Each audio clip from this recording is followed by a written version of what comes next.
एक बार फिर से बहुत बहुत स्वागत है अपने इस यूट्यूब परिवार एजीएस क्रांति फिजिक्स वेदा क्लासेस में। साथियों, मुझे पूरा विश्वास है आप जहां भी होंगे पढ़ाई में व्यस्त होंगे और अपने एग्ज़ाम के थ्रू कंटेंट को ढूंढ रहे होंगे। तो उसी की चीज़ों को देखते हुए मैं 2024 का मॉडल पेपर आपके साथ शेयर करने वाला हूं और भौतिक विज्ञान क्लास 12 के बारे में आज की इस वीडियो में यही बताने वाला हूं कि आप किस तरीके से कितने क्वेश्चन को आसानी से करेंगे। और ये जो हमारे पास जो वीडियो है ये पूरा फुल सोल्यूशन के साथ आपके साथ शेयर करेंगे। तो आई होप आप लास्ट तक रुकेंगे और हमारी वीडियो को वॉच करेंगे और कमेंट में ज़रूर बताएंगे कि मेरा ये जो वीडियो आपके लिए कितना हेल्पफुल रहा। अगर रहेगा तो रसायन विज्ञान और इसके बाद जीव विज्ञान सबकी क्लासेस मैं इसी यूट्यूब चैनल पर आपको दिखाऊँगा। देखिए पूरा मैं सोल्यूशन लिख के लाया हूँ बेहतरीन तरीके से, एकदम अच्छे तरीके से। आप लास्ट तक रुकिएगा ज़रूर, मैं आपको एक एक क्वेश्चन करके दिखाऊँगा, ठीक है। तो सबसे पहले क्या करना है, अगर आप हमारे चैनल पे आए होंगे तो चैनल को जरूर सब्सक्राइब करिएगा जिससे हमारा नेक्स्ट वीडियो का नोटिफिकेशन आपके सामने मिले। तो देखिए समय जो सीमा होगी वो 3 घंटे 15 मिनट और पूर्णांक होगा 70, ठीक है। क्लास 12 फिजिक्स वायरल पेपर ऐसे आएगा। फिजिक्स का पेपर 70 में 69। मैंने एक नंबर कम क्यों किया, क्योंकि भाई देखिए फिजिक्स का पेपर है, एक नंबर कम हो ही जाएगा कुछ भी करेंगे आप, ठीक। तो 70 में 69 नंबर कैसे लाएं, पूरे पेपर का सोल्यूशन मैं लाया हूँ। आपको एकदम स्ट्रेटजी के साथ किस तरीके से पेपर में कितना लिखना है ये सब मैं आपको बताऊंगा, ठीक। तो लास्ट तक जरूर रुकिएगा और कमेंट में जरूर बताइएगा, क्योंकि आपके कमेंट से मेरा मोटिवेशन बढ़ता है और मैं नेक्स्ट वीडियो लाने के लिए तत्पर रहता हूँ, ठीक है। तो देखिए सबसे पहले आपको करना क्या है, इसके निर्देश को पढ़ना है कि 15 मिनट परीक्षार्थियों को प्रश्न पत्र पढ़ने के लिए अनिवार्य है। जब आपको पेपर मिलता है बोर्ड में, ठीक है, तो आपको 15 मिनट दिया जाता है पढ़ने के लिए, ठीक है। तो देखिए निर्देश में क्या लिखा गया है, तो आइए समझते हैं। निर्देश में जो लिखा गया है, सभी प्रश्न करना अनिवार्य है। दूसरा लिखा गया इस प्रश्न पत्र में 5 खंड हैं, खंड अ, खंड ब, खंड स और खंड द तथा खंड य है। तो साथियों आपको करना क्या है, जो आपके पास खंड दिए रखे हैं पाँचों खंड, फिर खंड अ ब विकल्प तथा प्रत्येक प्रश्न 1 अंक का है। ऐसे देखा जाए तो 2 अंक का भी है। ऐसे खंड द को देखा जाए तो ये 3 अंक का है। और ऐसे ही खंड य को देखा जाए दीर्घ उत्तरी में 5 अंक का है। और प्रत्येक प्रश्न में प्रयुक्त अंकों प्रतीकों के मान या सामान्य, मतलब जो भी आपके पास नंबर दे रखा है वो सही है, ठीक है। तो खंड ए का क्वेश्चन नंबर आपके स्क्रीन पे दिख रहा होगा।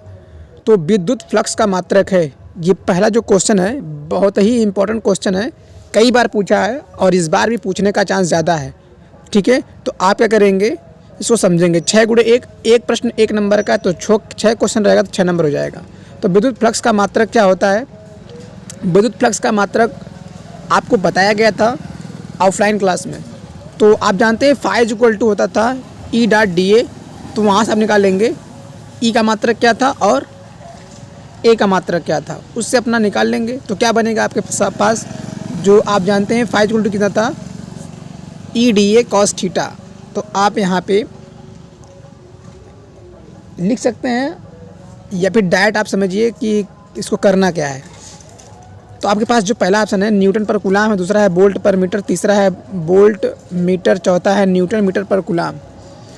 तो तीसरा ऑप्शन क्या होगा, सही होगा, volt into meter. Next question पे बढ़ते हैं, जो आपके पास दिख रहा होगा क्वेश्चन नंबर ख।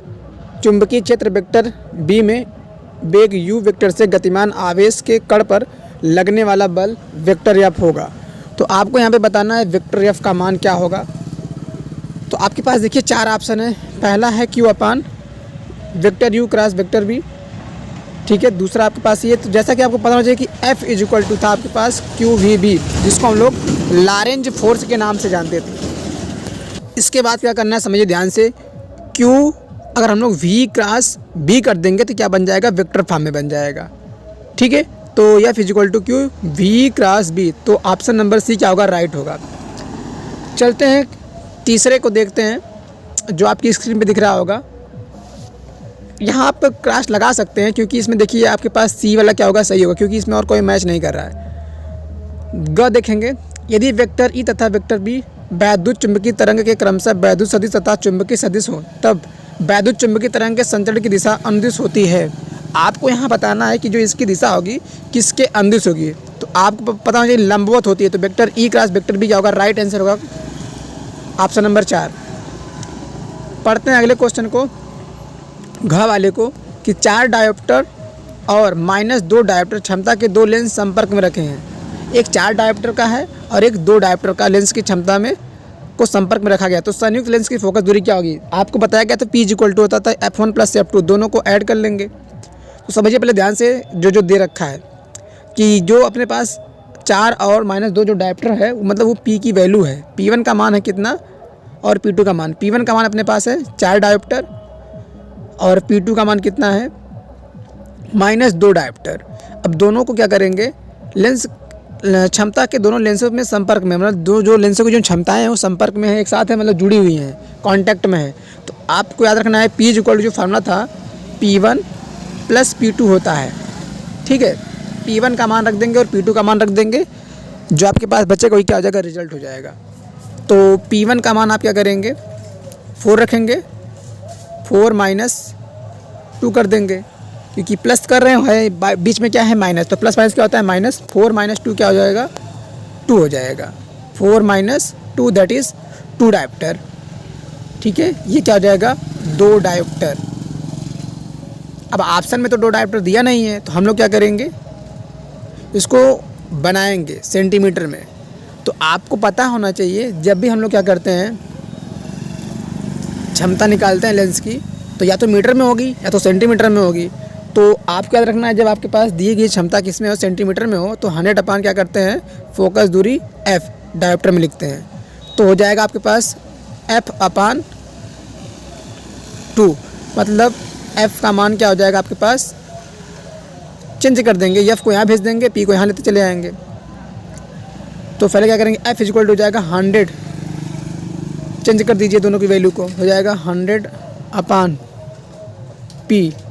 P की वैल्यू को पुट कर देंगे, 100 बाई कितना कर देंगे? 2, 2 से काट देंगे, क्या हो जाएगा? 50। तो आ जाएगा क्या आपके पास? -50, क्योंकि सॉरी +50 हो जाएगा। 50 आपका क्या हो जाएगा? यही आंसर होगा सेंटीमीटर में। तो ऑप्शन नंबर आपके पास कौन सा सही होगा? ये पहला वाला क्या होगा? सही होगा। तो आइए आगे बढ़ते हैं। क्वेश्चन नंबर पहले का जो 5वां क्वेश्चन है अंगा वाला, उसको समझते हैं। ठीक है, तो ज़रा समझिए, जो आपकी स्क्रीन पे दिख रहा होगा, एक आपके पास 5वां है क्वेश्चन। एक धातु के पृष्ठ पर 6 इलेक्ट्रॉन ऊर्जा के फोटॉन आपतित होते हैं, तब उत्सर्जित फोटो इलेक्ट्रॉन की अधिकतम ऊर्जा 4 इलेक्ट्रॉन बोलते हैं। तो विरोधी विभव क्या होगा या क्या होना चाहिए?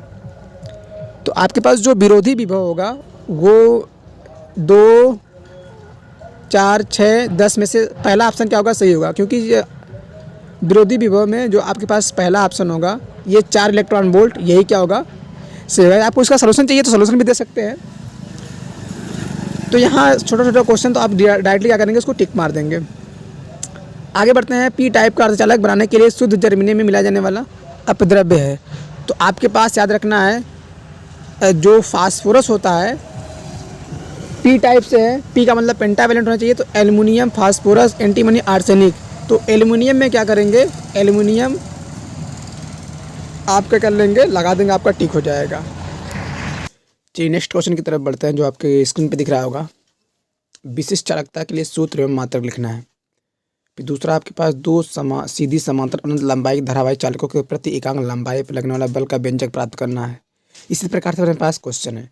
तो पहले देखते हैं 2 का क देखते हैं, ठीक है, क्या क्या होता है। उसको लिखने के बाद आपको एक एक सोल्यूशन दूंगा, धैर्य बना के रखिएगा, ठीक है। तो किसी चालक पदार्थ की विशिष्ट चालकता क्या है, इसका मात्रक भी लिखिए। तो सबसे पहले समझिए विशिष्ट चालक क्या होता है। किसी चालक के पदार्थ के विशिष्ट प्रतिरोध के व्युत्क्रम को उस पदार्थ की विशिष्ट चालकता कहते हैं। इसे सिग्मा से प्रदर्शित करते हैं और सिग्मा = होता है 1/ρ। इसका मात्रक क्या होगा? सिग्मा = 1/ρ होता है। ये फार्मूला आपको याद रखना है, ठीक। अब यहाँ पे अगर देखा जाए मात्रक, तो मात्रक होता है म्योम मीटर इनवर्स या ओम इनवर्स मीटर इनवर्स, दोनों होता है मात्रक। ये कहाँ से बना है तो आपको पता होना चाहिए। ρ = होता है RA/L, ठीक। ये रो की जो वैल्यू है और एक L से L कट जाएगा, मतलब ओम मीटर स्क्वायर बटा मीटर रहता है। तो 1 मीटर से मीटर कटेगा तो ओम मीटर हो जाएगा। तो रो का मात्रक आ गया ओम मीटर, और ये इनवर्स लिखा है तो ऊपर जाएगा क्या हो जाएगा? माइनस हो जाएगा। तो सिग्मा का मात्रक क्या हो जाएगा?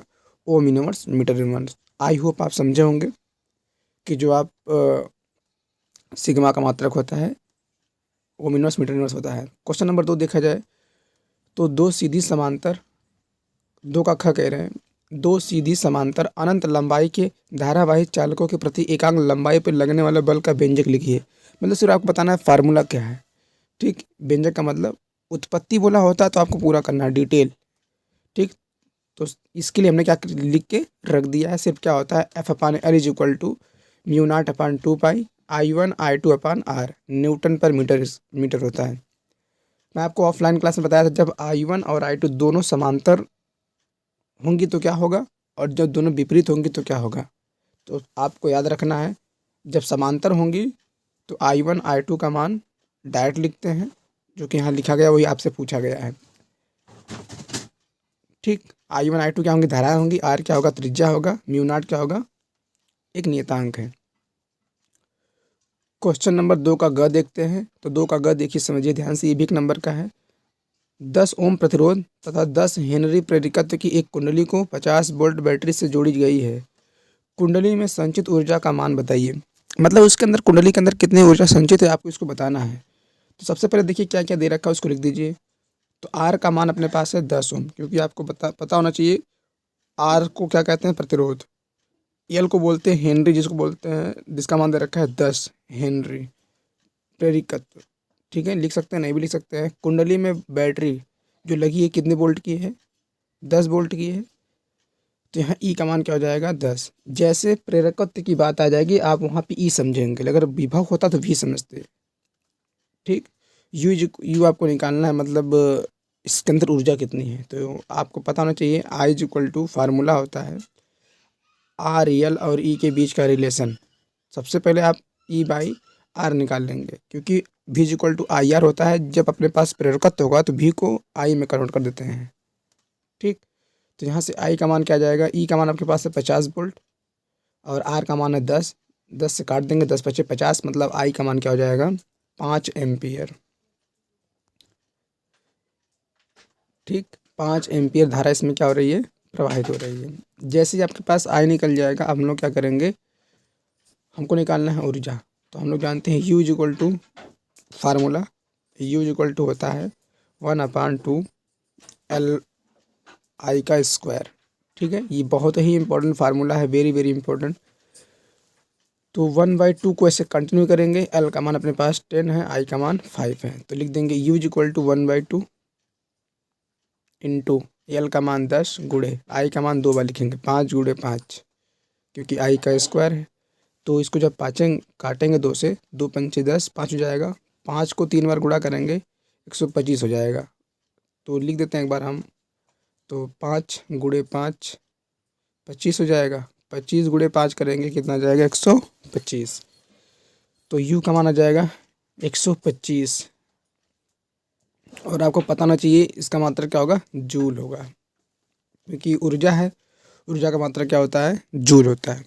साथियों, आप लोगों ने हमारी पहली वीडियो में जो मैं क्लास 10 के लिए बनाया था, आप लोगों ने काफ़ी सपोर्ट किया, उसके लिए बहुत बहुत धन्यवाद।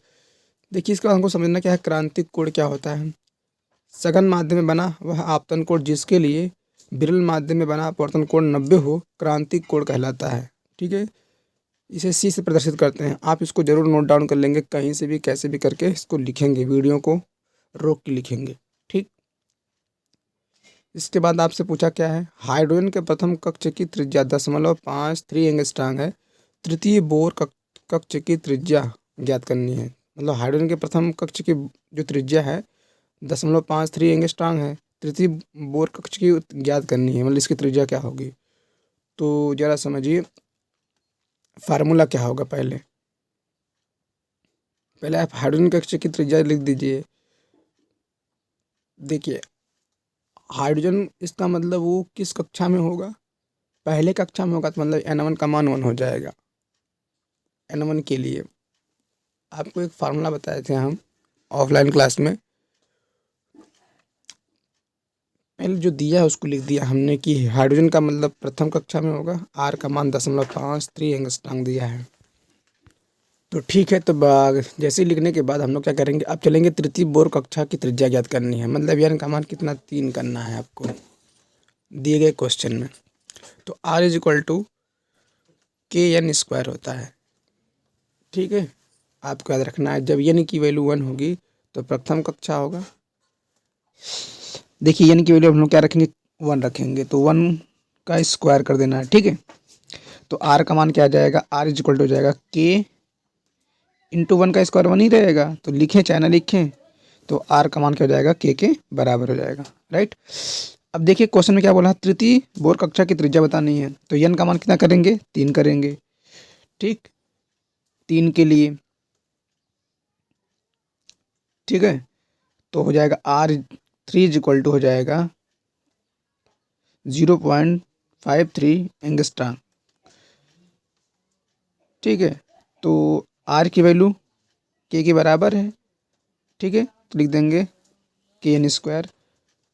अब एन का मान सवाल में 3 रखना है, तो हो जाएगा आर इज इक्वल टू या R3 इज इक्वल टू के मीन्स ये इसकी वैल्यू जो दे रखा है क्वेश्चन में आर के बराबर है और आर ए के बराबर है आपस में, तो यहाँ के का मान आर रख सकते हैं। एन मीन्स कितना, 3, तो 3 का स्क्वायर लिख देना है आपको।